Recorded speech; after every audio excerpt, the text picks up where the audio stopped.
The following program paid for by Rosenberg Financial Group.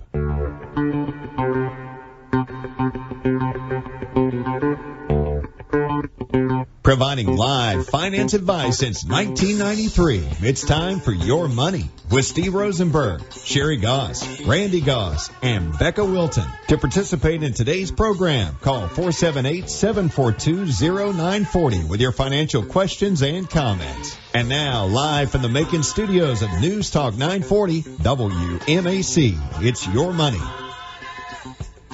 Good morning. How are you doing, Middle Georgia? Sherri Goss and Becca Wilton here with Your Money. Yay, we are both here to take your calls. Give us a call, 478-742-0940. Oh, that sounds better. That was kind of fuzzy. Yeah, it sounds much better now. Yay. All right. So, lead us off because I'm tired. I didn't sleep last night, so I'm just going to bag out on you. I'll participate when I need to. All right. I'm here. All right. We're going to talk about journaling. Yeah. You gave me several articles, and I've been reading through them and thought a lot about so many aspects of our life that journaling's good for, and not everybody uses it like they could. The article you sent last night was great. It was talking about grief Don't you love how I counseling. send stuff at night, like 5 o'clock in the morning? Well, that one was like 9 o'clock at night, so I was reading that this morning. But, I just thought about so many people that we deal with. We have some older clients that go through grief, and it is a great way, something else that an extra tool in our tool belt that we can help them with and share with them. So I went on Amazon last night, and I bought a bunch of journals, and I'm going to start giving them out to people that are going through a grief process. So one of my clients that came in yesterday, she's going through grief therapy with a person, and if you are going through this, call me 922-8100 or email me Sherri, Sherri at rfmoney.com. Please reach out to me because there is a grief counselor in Warner Robins who does not charge you a dime, and she will see you, and she's worked with families and individuals all this year for me and for nothing. She doesn't get paid. She gets paid through her nonprofit. So my client yesterday lost her husband. He literally died of an immediate heart attack. Bam. Wow. Gone. And so this was not the plan. We just met. We met 3 months ago, and we're talking about traveling and trips and where they wanted to go. They're going to go to the Grand Canyon. We were talking about them doing stuff together, and he literally dies, and 911, there's nothing they could do. And so she's just blown out of the water. Fortunately, she already knew about the accounts and where the accounts were. And so yesterday we met for 2 hours going through everything that she's got going on. But I referred her to this grief counselor in Warner Robins who works for Heart of Georgia Hospice. And she said it's been life-changing. That's and wonderful. She's the one that told me about the journaling. The counselor told her to journal. And so the process of the journaling is interesting because I had to start doing this in March. So I lost so many clients, not to COVID, but just that died, that I could not handle the stress of it in my head. It was so overwhelming to me this year. It's been so overwhelming that I had a journal and I got it out. And I started writing in. I turned it into a prayer journal. That's what I did. So everything that I was worried about at night, I write it in the journal as a prayer.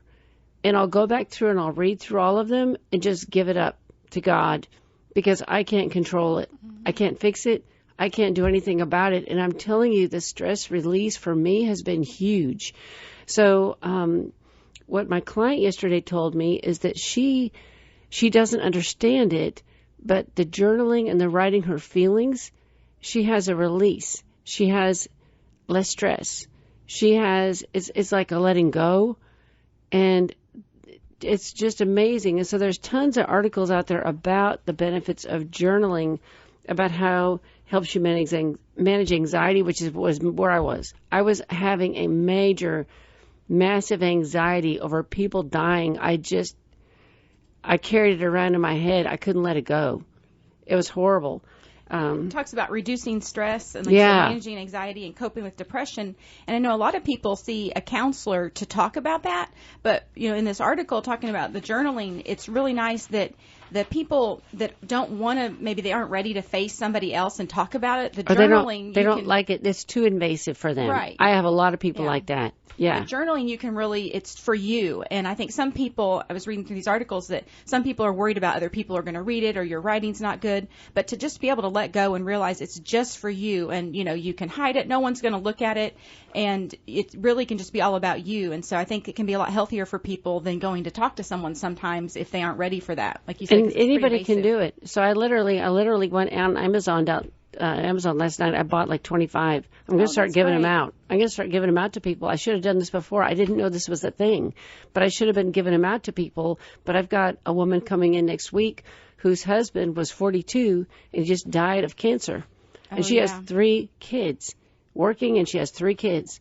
She's been seeing the same person for grief counseling. She's been seeing her. So she's probably already doing it, but if she's not, I'm going to encourage her to do it, because if you go through stress, you've got to do something about it. And exercise helps, but anybody can journal.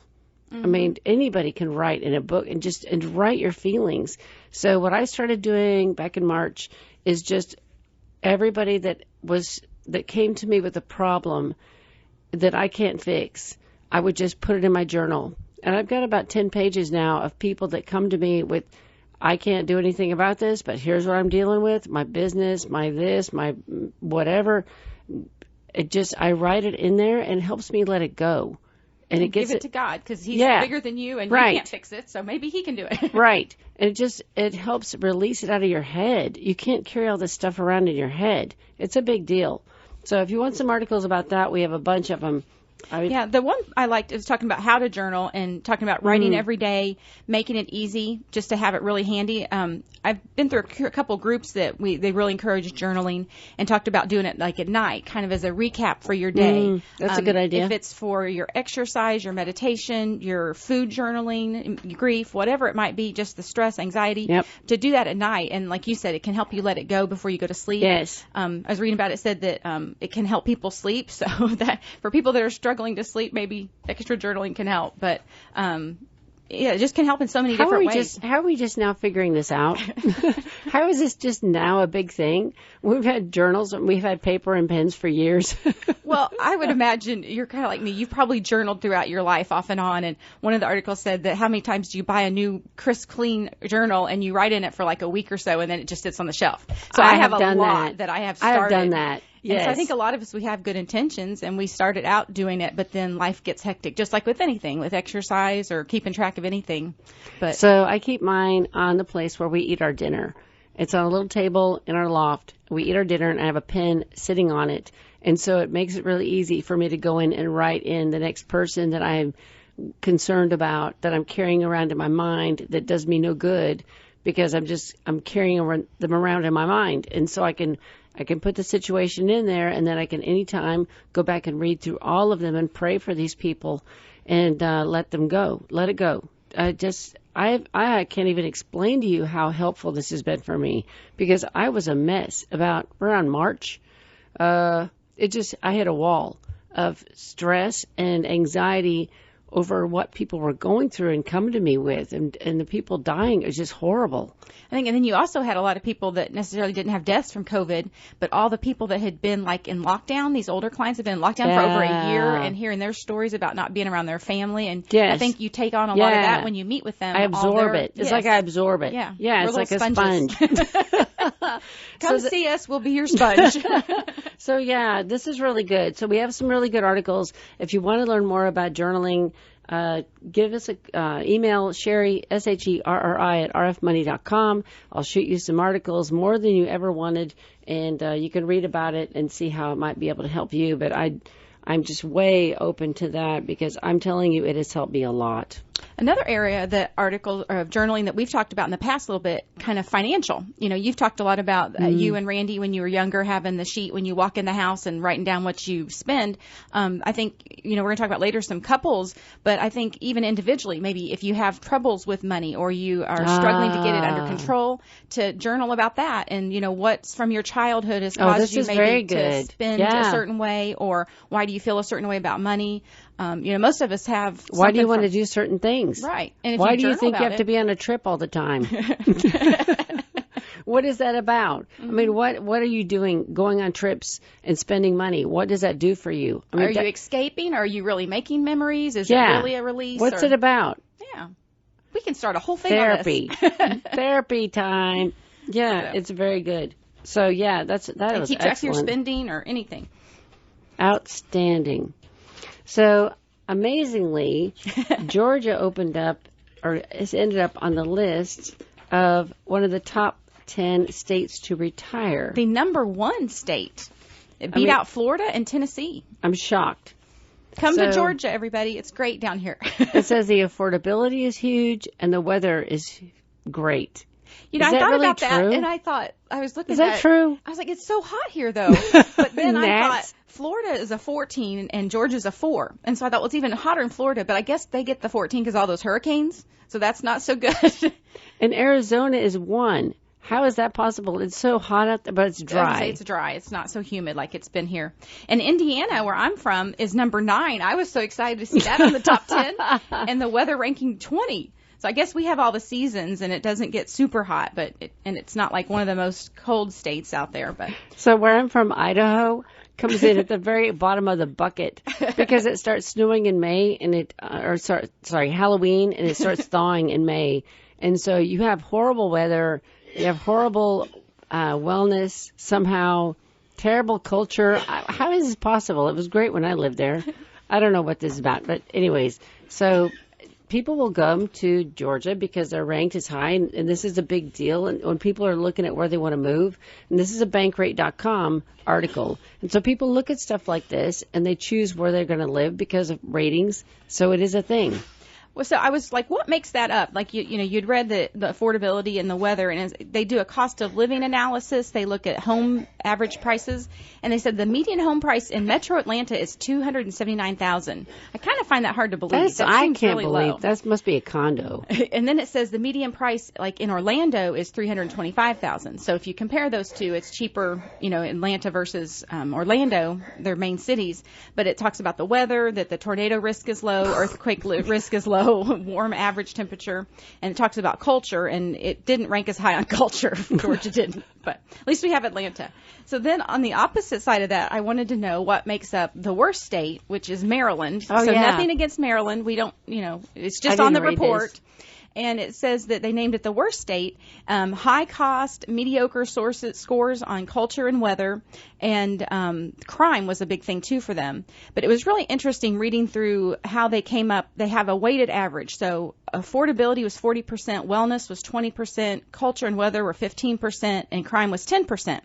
And so I thought, well, that's all really subjective. I mean, maybe crime is more important to me as I'm going to retire someplace. Maybe that's more important. Around. Right.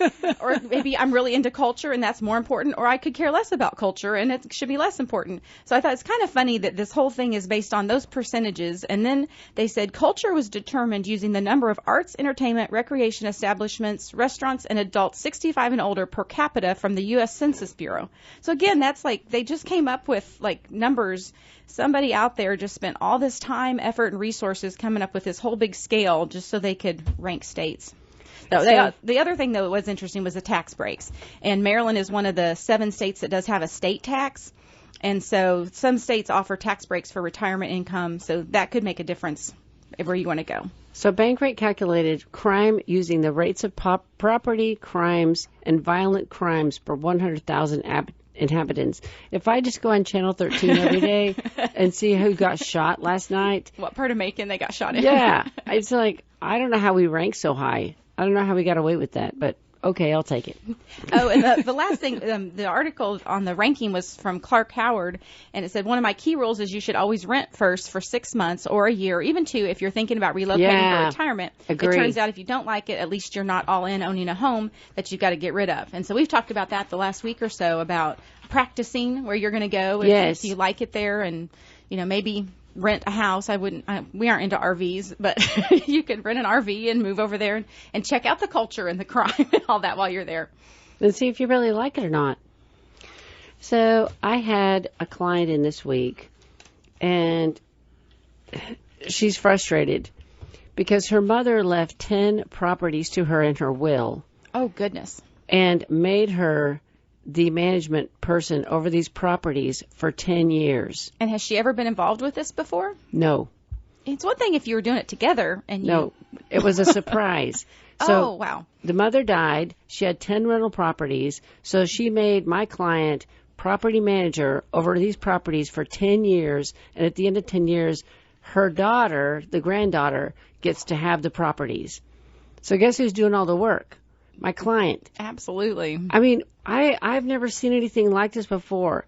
So so she put the rental property in a trust to be managed by this person. So she's having to go down and deal with these properties and these tenants in Statesboro where she doesn't live. And it amazes me what people put in their wills. So it's really, and we're going through this because Steve is retiring. So we're going through everybody's everything and asking everybody, what's in your will? Do you have a trust? Who are your beneficiaries? Do you have power of attorney? We're going through every single client, everybody I meet with, we are going through this. And really think about where your money is going and how you have it set up. And is it really right for the people that you're doing it for? And is the money really going to the people you want it to go to? Because it doesn't have to be family. It could be nonprofits, the foundation center. It could go to some charity that you like. But really seriously consider this, because what people do is they set it up and they forget it. And then it just is what it is. And that's where it goes. And sometimes it doesn't go the way that the other people really want it to be. So, like, your client, did she and her mother ever have a conversation? I mean, No. She had to have known they had those rentals. No. She had no idea that she was going to be responsible for 10 years for rental property. You would have thought, hey, Mom, what are you going to do with all those rentals when you pass on? You think you'd have that conversation. And we've talked about implementing something at Rosenberg, having family legacy meetings where we bring in everybody. Yeah. So, your client and then maybe their kids or their grandkids, or especially the kids, but have either Zoom meetings or have big group meetings where everybody gets on the same page. And especially when you either have a health condition and, you're more worried about the end, or as you're getting older, everybody's going to die. We've told you that on the show before. 100% death rate. Everybody. So why not plan for it and leave people in the better state than have people angry at you or frustrated, or don't leave people in a bad situation. So we're going to work on that, having those group meetings so that people can kind of hash some of that out. We can be there to kind of be a guide for advice of, does this make sense or not? But I think so many times, like you said, people just don't know. It's a surprise. Yeah, it's a horrible surprise. It's like sometimes. Randy inheriting those breasts, those pheasants. At least that was easy to get rid of, if you got rid of them, I mean. Right. I mean, it's like, come on, people. All right. So I met with a person this week. This was a shocker. So one of my clients passed away. He was diagnosed with cancer 1 week. 3 weeks later, he died. I cannot believe he is gone. I can't get over it. It just blew me out of the water. It's prayer journal, write him in there, because I just can't believe it that he's gone. I loved him. We've been together for years, and he's such a great person. I can't get over it. So anyways, his daughter came to see me last week, and she's 25, and she's going to inherit about $500,000. And so I'm just praying, oh, please do the right thing. Yeah. I mean, please do the right thing. She's so conservative. She doesn't plan to spend hardly any of it. It's going to be for the long haul. She's educated. She's working on her master's degree. And I just couldn't believe it. I hugged her. I said, can I please hug you? Because you're doing everything right. I mean, she's going to scrape by and not spend this money down. And this money's going to be invested for her. And she's going to get married next year. And it's going to be for the long run. And I just don't see that very much. And even if she only saved half of it, and right. she's 25, and she right. invested it for 30 years, if you took $250,000 over 30 years, oh my gosh, how many millions of dollars would that be? That would be amazing. She can use a little chunk of it for a down payment on a house. She's using a little tiny piece of it for her master's degree that she's getting, which will take her another year and a half. So we'll take a little bit out for that. But she doesn't intend on spending this. I was blown out of my chair. I could not believe 25 with this kind of money and just doesn't want to spend it because she's so tight on money. She's so conservative. I couldn't even believe it. It just made my day. So how do you teach your kids to be money smart? So what are some things that you did with your kids? Because you are very much like this. So what did you do with your kids when they were growing up? What did you do to help them become money smart? Well, reading some of our articles, I think some of it is Modeling? seeing your parents modeling. And not that I'm the best saver in the world, but just seeing, like you were talking about when you took the kids to the grocery store. Yeah. Seeing them, when they see you make choices, Yes. we're going to eat at home instead of going out to eat every day. And when you go to the grocery store, we're going to pick maybe the store brand versus the main Right. the main brand.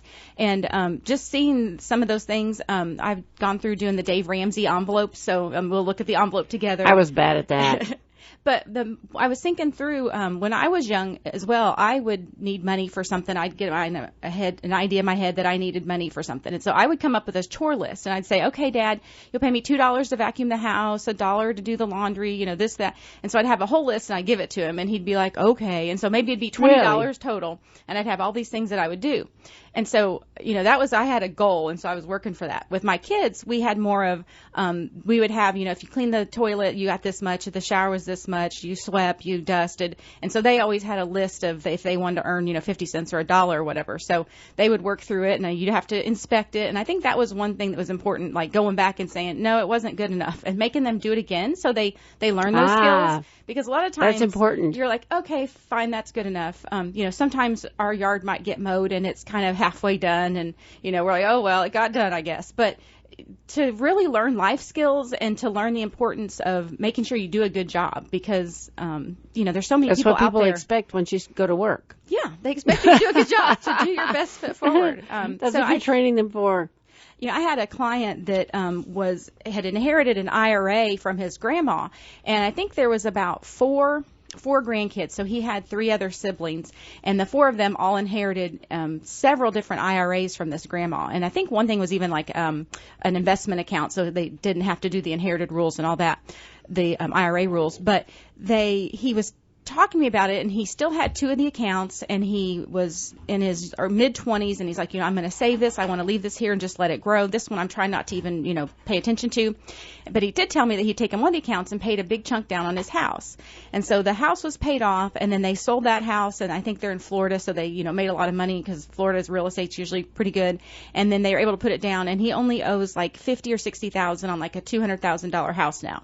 And so he said, I took that money and I did use it for that. He goes, but my siblings, he's like, they blew through all that money and hardly any of them have anything left now. And he's like, he didn't have, but he still had probably $150,000 in his mid-20s that he's going to just try and save. And he's put money in his 401k, and he has a Roth, and he's in the Guard, and so he has a Roth IRA through there. And yay! And, yay for him! I think again, like from his parents, it's about modeling, and it's about what your parents teach you, and just seeing those good examples.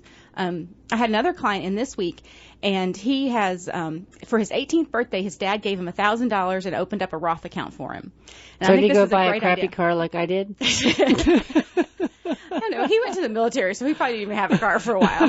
He joined the Air Force.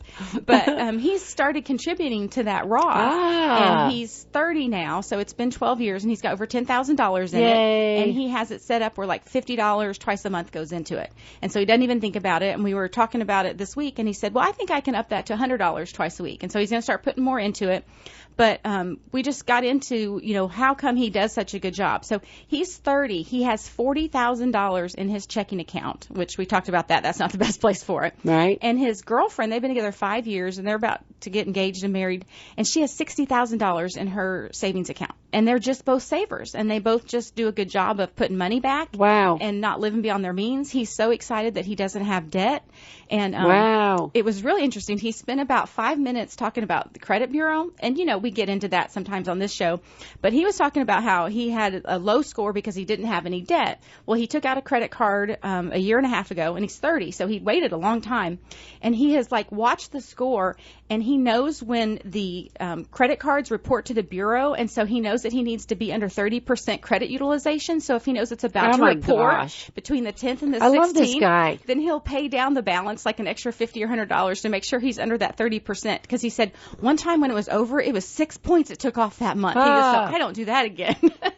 And so it was just so neat to see somebody. And I said, where did you, get this how from? did you know this? How'd How did you know to do this? And so he said his mom was a saver, and so he did learn from her and watched her. But he said his dad was kind of a disaster growing up, and he overspent, and he got in trouble, and he made bad choices, was behind on bills. And so he kind of learned what not to do from Wow. there. But over the last 10 years, he said his dad's really gotten it together, and he's actually into mortgages and lending now, and he's learning from his dad. But his dad's really paying his bills on time and getting things going. But to see the difference, I think, between those two parents of how, what a saver can do, and maybe the peace of mind that you have when you know you're saving, and then the stress of always spending and having bills and having creditors call, just to see the difference, I think made a difference for him of, what I want to do with my life and what I don't. But he's just adamant he doesn't want debt. We talked about a mortgage and how he's done all the calculations. If he pays this much, he can get it paid off in 10 years. And he's just, like you said, just so excited. I wanted to hug him at the end of it. Like, I just love you. You learned so much. I said, you're such a role model for 30-year-olds. Right.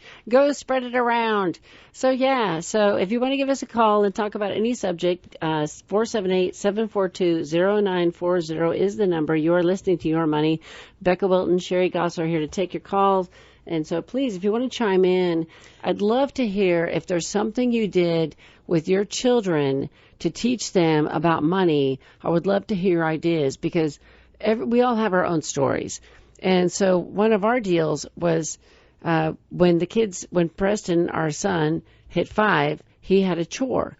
And he cleaned the toilets because he was capable of doing it, and he thought it was fun. And we didn't pay him for it, but it was a responsibility. And then the other things they had chores, but we never paid them for chores. We would buy them what they needed. And so we didn't attach, some people do, we never did allowances either. We just didn't believe in it. But some people do allowances. Some people pay for chores. We didn't do either of those things. We just paid for what they actually needed, and just made them help us shop for the best deal. Like, I'm not going to pay full price. High school, he wanted to wear polo shirts, $50 polo shirts. Is there a phone call? No, I was just trying to get his attention. It's a little hot in here. So he wanted to wear polo shirts, and so that's what he wanted. And so we figured out we could go to the outlet mall in August. Every year we went to the outlet mall in Dahlonega or Dawsonville or whatever that place is, that giant outlet. Yeah, that giant thing up there up north. We would go early in the morning and get there at 7:30 and get the coupon for the military for 10% extra off. And we would spend the day buying all of their clothing at discounts. And you probably did the tax-free weekend. Yes. We would do all of that. And so we would go up there, and he would get 6 polo shirts at the polo thing off the clearance rack with an extra. That's how we did it. And he understood it. He understood what we were doing, and he participated in it, and he got what he wanted, but it cost nothing compared to going to a regular retail store. We've spent a lot of time at outlet malls, and I really love outlet malls. My sister and I are big outlet mall shoppers, and I'm going to take that as a plus. That I've taught my children how to bargain shop by taking them to outlet malls. It's a good thing. Sale racks. It's unbelievable what you can get for half the price of what's on a regular store. So I went shopping last weekend after the radio show because I need some dresses, and I went around, and the prices were astronomical. It's way higher than Amazon. I didn't find anything. It was the craziest thing ever. I don't know how people are just paying $100 for a shirt. I would never do that. Isn't it weird? You're someplace and you see things like that, and you're like, "Who buys this?" And somebody's buying it. Somebody's a lot of paying people. $100 for a shirt. It's like, I'm not. $10. They've got more money than we do. I have limits. I have limits. Like shoes, I'm like at a $20. I'm one of those people. So, and I've always been that way, and it's stuck with me, and I'm not going to pay those prices. I just don't. The same with the grocery store. If I see a really astronomical price for potatoes or whatever I'm buying, I don't buy them. I look at what's on sale or what's better. It was drilled into me as a child, and it's just what I've carried into the now. So, well, the client I was talking to yesterday, the one that has seen his parents, save different ways, he was talking about that, and he said, now, I do like nice things every once in a while, but I save my money, and he's like, but I can't stand to overpay for it. Right. Just like you said, I want to wear polo shirts. Well, I know if I work hard enough, I can find polo shirts and get them for half off. So I'm willing to do that because I want to wear the polo shirts or whatever it is that you have. Because a lot of people have something that they really enjoy, and maybe they're a little bit, it's a little bit extravagant, but they find a way to fit it in their budget. A call. We have Yay, a call. good morning. Yay, good morning. Hi. How about shopping at consignment shops? Ooh, that's a good one. Man, I used to only buy my clothes at consignment shops. We were living in Jonesboro, and there was a really, really good one that I got all of my work clothes there. So which consignment shop do you go to? Where? That's from DePaul, USA, that supports Daybreak. Okay. Nice. Good. 2-for-1 special. Wonderful. And see, even some of the Goodwills, like it depends on what neighborhood they're in, right? And what people are bringing things in. I mean, you can find things at Goodwill and like the hospice thrift shop. You can find things with tags on them still. That blows my mind that people donate stuff with tags on it. Are you talking about Where that's on First Street? Yes. Yeah, it's unbelievable. So all these people. It's very nice and it's unique. Yes. In that it was established to support the homeless shelter. Yes. So the people that started this were a group of ladies that opened this thing up, and I'm telling you, they have amazing stuff. I got a coat, so it's funny you bring this up, but we're going on a trip to Iceland, thank you, and I found a $250 coat with the tag still on it for $25 and bought it. Awesome. I still have the coat. I need to donate it back to wear because I don't wear it anymore. But you could find some amazing stuff in there, brand new dresses, brand new stuff with tags on them. Very good phone call. Thank you so much. Well, the other thing on that, I once shopped at a consignment shop on Riverside, and she's no longer there. But she said there are ladies that's all they do is shop, and every season they'll swap it out, and she'd have clothes with the tags on it because they bought them but never wore them. Wow. Yeah, some high society making people that buy all their clothes, and then they go through the season and it's over, and so they don't want to wear last season's clothes and just donate them all. I've never been there. I mean, and it was frequent. And also I have a comment about the journal. Yes. When the firing notebooks go on sale for back to school. You buy them, and then you can have a stash and give to your clients. You can get those for like 50 cents at Walmart. The or less. Yeah. Yeah. I've got a pile coming in the mail from Amazon. I ordered them this morning. Remember, buy local. Yeah. Anyway, journaling is good, and you don't have to be fancy about it. Good. Are you doing that? Yes. Yay. So who told you about Miss that? Annie. I thought that was you. Yeah. So who told you to do that, or did you come up with this on your own? That was my idea. Okay. That's how I did it too. I just had the idea. I had to do a brain dump. I had to get stuff out of my head, and I'm telling you, the relief of dumping it out in the journal was huge for me. So it's a very good thing. Have you done it for a long time, or did you just mostly start this year? Yeah, I've done it for a long time. Yeah. And I do it daily. Nice. And that's why she's got all her stuff together. Right? She's an amazing woman. Yay. The journaling helps. Okay. All right. Yay. Have a wonderful day. Have a good Saturday. All right. Thank you. Yeah, very good. So this article we had about the 10 parent tips to make money smart kids. There's a couple things in there I liked. Talked about give them a goal. And I got really inspired. I'm like, I got to help with my grandchildren someday. But it talked about, like, having for even younger children, like, picture goals. And I really like this. And, like, boards where they have stickers and they can, you can. On the refrigerator, even. I mean, yeah. Just make a little chart on the refrigerator, and here's what your goal is, and here's what it costs, and here's what you're going to save. And so you do these chores, and that's how you get your stuff. And they can see it, and every time they're looking at it. Talked about delay gratification, and I think that's something huge in the world right now, is that everybody just wants everything now. And takes time to build what's necessary to achieve what you seek. I love that statement. Mm-hmm. I mean, if you look at exercise, my husband's a marathon runner and he's, running and biking all the time. You don't just, go run a race one time and say, well, I'm going to practice once and do it. I mean, it takes time and it takes a lot of work and achievement to get to where you want to. And just like with saving money, you aren't going to be able to retire wealthy because you saved one time. It's a continual thing. Right. And you've got to learn how the discipline of, I see this with a lot of young kids that eat out all the time. And, they're spending $8 and $10 2 or 3 times a day. And eating crap. And they're eating crap on top of that. Yes. It's not good for their health or their pocketbook. I can't stand it. But like $20 to $30 a day they could be spending on things. And it's like they're even putting it in an IRA. Yes. A Roth. Agree saving it. And Vanguard, S&P 500 index fund.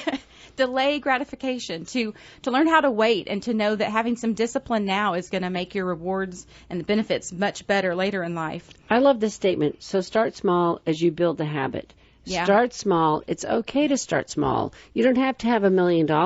You could have $5, $10, $20, and just start setting it aside and just become disciplined about doing that. And the payoff is massive of what you do. Like my client, he's done, $50, and he may have even started at $25, and now he's able to increase it a little bit, but it gets better and better. But it's a habit. And once you start it, the habit. And just like you said, to start early, we talk about that. There's, any time is a good time to start saving, and no matter what age you are, start today. It's good. Start today. You want the time value of money and compounding interest, and we'll have talks about that too. But it just takes a little bit, but it is a habit, just like with the journaling, exexercising, eating healthy, all of it. that. So I love this. Teach them to spend. So place your child in the position to actually make the purchase, because they have to take their money out of their little jar or wherever it was that they were saving, and then physically take it to the store and physically buy a thing and realize the exchange of the money for the thing and what they got. And when you take your kids to stores and you let them wander around and pick out a bunch of stuff they want, and then you swipe your credit card, they have no association with how much anything costs. This is a huge fail. Huge. Yes. So, but if you put the money in their names, so here's our daughter. So I highly recommend this if you have grandkids that are getting ready to go to college. So senior year, we sat our daughter down and we made a budget of what does it really cost for your hair, shampoo, deodorant, what you buy on a monthly basis, what I buy for you. I'm going to Kroger. I pick up this stuff for you.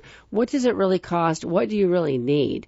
I didn't include makeup because she wasn't really wearing any. So, and I included haircuts, just basic stuff. And so we made a budget, and I said, okay, so we're spending this amount a month on you for these things, clothing included. And so this is what we spend on you for a year. So I broke it down to a monthly amount, and we gave her that amount monthly, and she had to live on that. So senior year, she had to go buy her own shampoo, her own deodorant, her own clothes, her own everything to learn how to live within those means. And she did her own laundry. She did everything herself. She was totally in our house, but completely independent of us, except for dinner. I mean, everything else was on her. So it was a huge opportunity for her to grow and learn how to live within a budget. And so she goes to college, and she calls me, and she's like, Mom, you're not going to believe this. And I said, what? And I said, everyone down here has a credit card. The parents have given them a credit card in the parent's name, and they have unlimited spending. The parent just pays it every month for them, doesn't it? The parent pays it every month, and they can go get alcohol, cigarettes, whatever, cash advance, whatever, clothing, $100 blouse. They can go buy whatever they want all day long, and the parent pays the bill. And it teaches your kid nothing. It teaches them to be entitled. It was stupid. It's like, what are you thinking to give your kid a credit card with no limit on it and let them just spend money on anything they want? Cash advances? Are you kidding me? They were all buying drugs. She's like, they're all smoking pot and doing cocaine. Literally. She was around these people seeing what they were doing. She said they're buying drugs off their parents' credit cards cash advances. And now, see, if she had like $500 a month for all her expenses, she'd have to determine her needs versus her wants. And she'd be like, I just don't have money to spend on cocaine this month. I need to eat and get deodorant. So I'm going to have to budget. I can't budget for that. Her budget was pretty tight. But anyways, you have to teach your kids. Do not let them flail around. Restrict them so they understand how to live within a boundary. I think we that's all a have great to live idea. within a boundary. I live within a boundary. I don't just go buy crazy crap all the time. I mean, we have boundaries in all aspects of our life. Yes. From driving, from working, everything. Right. It's just normal. But, I loved what you said about, giving them that budget and having, these are all the things that we normally give you money for, but it having was them really take care huge. of it. And especially their senior year, like you said. So that way they're still under your care. So if they do get into trouble, you can help them and you kind of guide them. But, that's a great way to teach them how to be responsible, be on their own. What was hilarious? The first month, she goes to the dollar store. She goes and buys all these products that she would never accept before. But now that it was within her budget, she goes and buys a shampoo. Buying it. Yeah, she's at the dollar store, which destroyed her hair, and she had to change that. But I was like, are you kidding me? You wanted these products all these years, and now you're at the dollar store? Well, just like you're talking about the kids with the credit cards, when their parents are buying all of it, they, they're going to go for the max. But then when they have to pay for it, like, oh, maybe it's a different story. So did you ever do this thing of tying activities to earnings? Did you do this with your kids? Yeah. Earlier I talked about where we did we did an allowance a little bit, but I never liked that because it was harder to keep track of what they were, certain chores that they did. So I preferred that if they were looking to get some money for whatever, most of the time for my boys it was video games, but that they would have a particular chore and they know that they could vacuum the house for $1 or $2 or whatever it was. I really like that. Yeah. And in the article it talks about your child can start making decisions themselves on what chores they want to do. And they would, they'd always pick the toilet last or, whichever one paid the most, they'd pick that one first. But, that also gave them a way to make choices. And I think that's so big for our children to learn how to make good choices, to rationalize things out, to weigh the pros and cons of things. And kids don't do that these days. They just, whatever feels good, and they just drive through the Chick-fil-A drive-through and get their food, and they use their, Cash App, and they go buy alcohol, whatever they're doing, just because it feels good and it's quick and easy. So this really hit home for me because we're going to have the grandbaby. She's 5. We're going to have her a couple of weekends from now, and I'm going to do this whole thing. I'm going to do the chart. I'm going to do the chores. I'm going to do the cash. I'm going to do this for this whole thing of her experiencing this for 2 full days.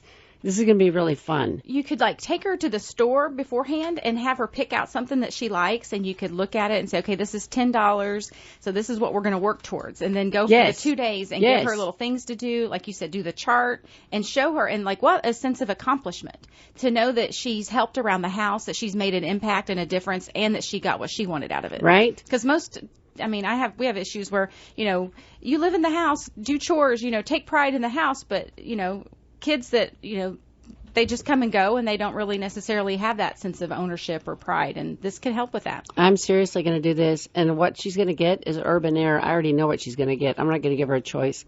Urban Air on Tom Hill Senior Boulevard, $9.99 for her to jump on trampolines for hours. Oh, that'll be good for you, too. It's a win-win all the way around, and she wants to go. Oh, that's great. You should take a picture of a little trampoline or a picture of her Yeah, that's a great idea. And she can earn that and work toward it and work. Yeah, work toward it and do the chores so that she can go pay her $10 to go to Urban Air and we can sit there and watch her for hours. What a win all the way around. Something else in the article talked about offer to match their contribution. And I have a couple clients that have done this with their kids where they've offered, maybe a high school or college student, everything that they start saving, they'll match. And I think that's a great way. Some parents maybe can't afford that, but even if you had, a smaller amount that you agreed to do.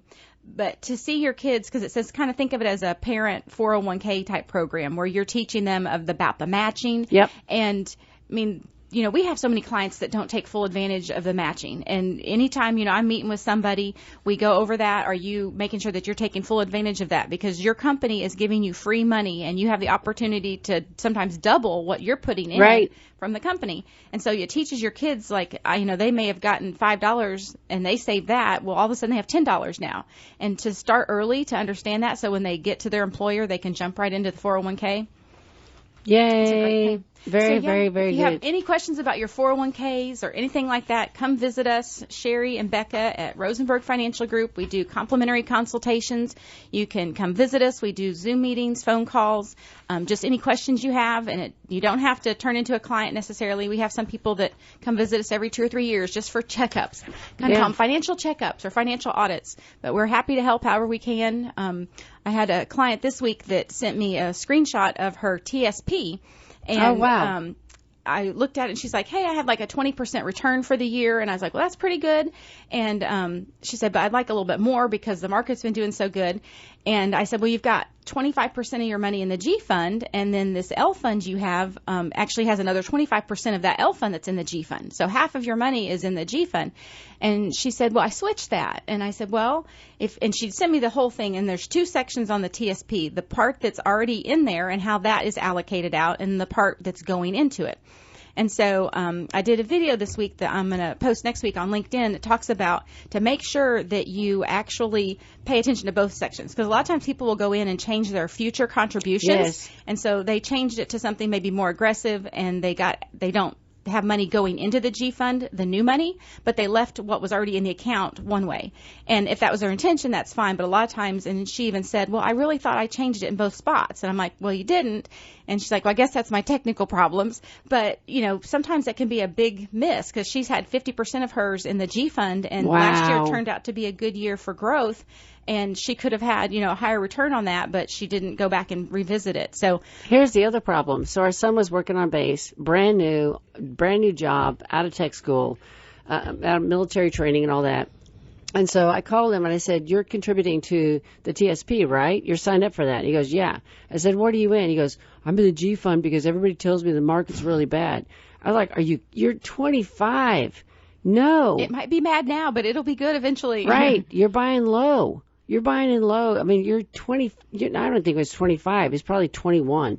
It's like you should be in the market. I mean, you go change your allocation today. And I called him that night and I said, did you go in there? Did you change your allocation? And he's like, yes, I did. Yes, Mom. People listen to other people and they absorb what other people say. And that doesn't have anything to do with you. Absolutely. It's nothing to do with your scenario. It's amazing how we share information and just believe things, and it doesn't even apply to us. Right. Your neighbor has a great idea. Well, where did they even get this idea? Yeah. Are you listening to poor people? Are you listening to people that, invest well? Or, listen to people that have done really well in their life? Or people that believe that we're in the end times? Yeah, there's all different people out there. Yeah. I had a client this week, and he said the same thing. He had been in the military for 7 years, and he had his money in, he's like, I think it spent most of those 7 years in the G fund. And he said, when you start out there, they just put it in the G fund. And I'm thinking the last couple of years they have changed it. Where now they put the money, when they start putting money in there for you, it automatically goes into one of the L funds now. So that's at least better. But initially, for years, anytime you start putting money in, they put it in the G fund. And I guess they figured that's safe and you're not causing someone to be risky initially. How can that be? How can that even be that they automatically do that? You have to choose that. I don't know. Well, they have to put it somewhere, and the G fund was the safe fund. But a lot of people don't even go in and check it. And, I've had a couple clients that I'm told, I know this is going to be a process, especially for TSP, because you have to get stuff in the mail and passwords reset in the mail, and it's kind of a pain. But, take that time and do that. And once you get into it, bring your statements in and we'll look at it. And I think it's just a discipline of getting people to look at it and do that, because, they just don't do it on their own. They put it off. And the gentleman that was in, he said, well, I have a new TSP now, and last January, February, I moved it all to the G fund. We're like, oh, that's awesome, right before everything crashed. Well, he's left it there, and he never moved it back. Right. And so now he missed out on all the growth of last fall, and he's even playing the stock market, and he's like watching all of this. I'm like, why did you leave that money there? And so he said, well, I haven't been in it for like over a year, so he's going to go and work on getting the passwords and get back in it. But it just, people forget about those retirement plans, and you just think it's sitting over there, but you're contributing your hard-earned money, every paycheck, into that. Why don't you do the best thing you can with that money? And everybody's situation is different, so we don't know what's best for you until you come in and talk to us, and we can help guide you. But we will be happy to look at your TSP, your 401k, your 403b, whatever it is, and just point out how you actually are allocated. Is that how you want to be in it? Because I think a lot of people don't realize what they're in. And they have no one to talk to. Yeah. Yeah, and we don't even charge money. It's free. And we're free usually nice and happy. Oh, my gosh. So I have to recommend a book, totally changing gears now. I just read the most amazing book. I follow this woman, Anne Louise Gittleman, and she has a book out called Radical Longevity. And if you're interested in health and reading about health stuff and how to become healthier, she is just great. And this is the most amazing thing I saw. So I had to pull, so if you get blood work done every year, you need to make sure you get a copy of it from your doctor so that you can look at it yourself. Because I look at mine, I track mine every year because it matters. Your vitamin D level matters because that's your immunity. So you should be looking at these things and paying attention to them and asking questions and what should I do different, and not just doing blood work and not paying attention. You've got to be engaged with your health. So here's the one that really blew my mind. There is a situation where they've done a study and where people have high iron in their system, and it shows up on your blood work as ferritin. If it's high, it's actually contributing to macular degeneration. I've never read this in my life. I thought macular degeneration was caused by sun exposure, because I've known a lot of people that were huge golfers that were out in the sun all the time, and they have this, and they attributed the macular degeneration to sun exposure. This is saying, according to this study, that it actually is from too much iron in your system. It says it's a leading cause of blindness in people over 50. That's right? Just crazy. And why are we knowing about this? Well, and you never hear about anybody that has too much iron. I've never heard of that. I have heard of all sorts of people that have too low of iron. I had a friend, her husband was older, and he was really low on iron, and he would go like once a month and get iron transfusions. Right. And she'd have to make him liver, and he was always trying to get iron in his system, and he was always really tired and just sat around and didn't do anything. And so you always hear about people with low iron and anemic people, but you never realize that it can be a problem to have too much. So in the front of her book, and you can just go to Barnes & Noble and look at the book, she's got a questionnaire in the very beginning of it where you can do like a self-assessment and see if you have symptoms of it and not even buy the book. I'm sorry. I mean, you really could just stand there and flip through the beginning of the pages, and there's a little assessment where it's like, do you have low iron? Do you have high iron? And look at the questionnaire, because if you don't tell your doctor you're having these symptoms, the doctor's not going to test for this. And so you're not going to know. You have to ask. So be proactive with your health. But the iron, this Radical Longevity is one of the best health books I have ever read. It's phenomenal. I highly recommend it. I learned a ton through it. So, anyway, or if you come in and visit Sherri, she would probably have the book still, and you guys could go through the first questions. Yes, I could do that with the assessment, even though I'm not a doctor. But she would just help you read the book. She's not giving you medical advice. Right. Anyways, so this thing about 40% of Americans don't know how their investments are allocated, this is so true. It is huge. People don't know what they're in, why they're in it.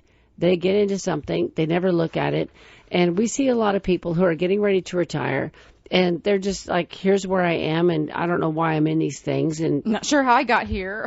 Yeah, and fortunately for most of them it worked out okay, but they really don't understand anything they're in. So it's funny, yesterday I met with a couple. He is so dialed into the market. He is absolutely knows everything that he's in, why he's in it. And I told him, I said, you are an outlier. Total outlier, because you're paying attention, you're following it, you understand it. Most people do not. They do not just, they just they start at something and they throw money in there and they end up at 65 and they come to us and they're like, they hope they have enough. Right. So anyways. Something that was very startling in this article. America is in the middle of a retirement crisis. The median working age American couple only has $5,000 saved for retirement, and those older nearing retirement are no better with only $17,000 in their 401k plans. And that's been the same story forever. Yeah, millennials may face their own crisis since they view saving for retirement as essentially giving their money to a stranger.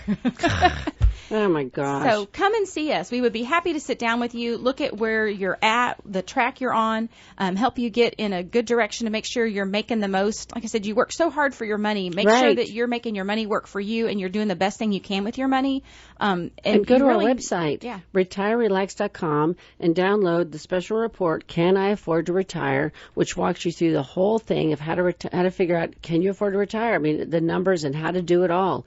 It's basically what we do in an appointment, but you can do it for yourself, or you can do it and then come see us and ask for advice and help. We don't charge for consultations. It's absolutely free, and it's fun. We have a good time. We meet great people.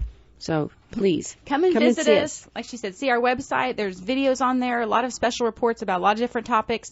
But if you have questions, just give us a call, 478-922-8100.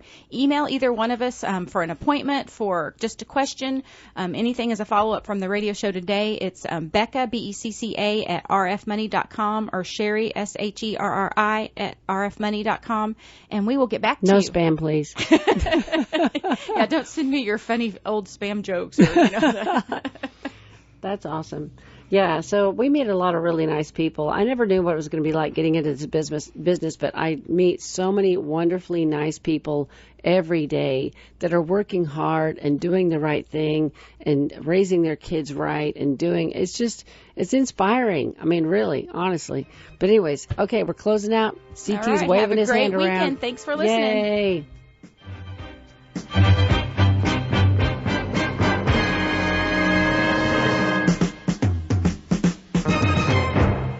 The views expressed on the show should not be construed directly or indirectly as an offer to buy or sell any securities or services mentioned herein. Investing is subject to risk, including loss of principal invested. Past performance is not a guarantee of future results. No strategy can assure a profit nor protect against loss. Please note that individual situations can vary. Therefore, the information should only be relied upon when coordinated with individual professional advice. Securities are offered through Royal Alliance Associates Incorporated, member FINRA and SIPC. Advisory services are offered through Rosenberg Financial Group, a registered investor advisor not affiliated with Royal Alliance Associates Incorporated. Offices are located at 2517 Moody Road, Warner Robins, and 4875 Riverside Drive, Suite 201 in Macon. Phone numbers are 922-8100 and 741-4457.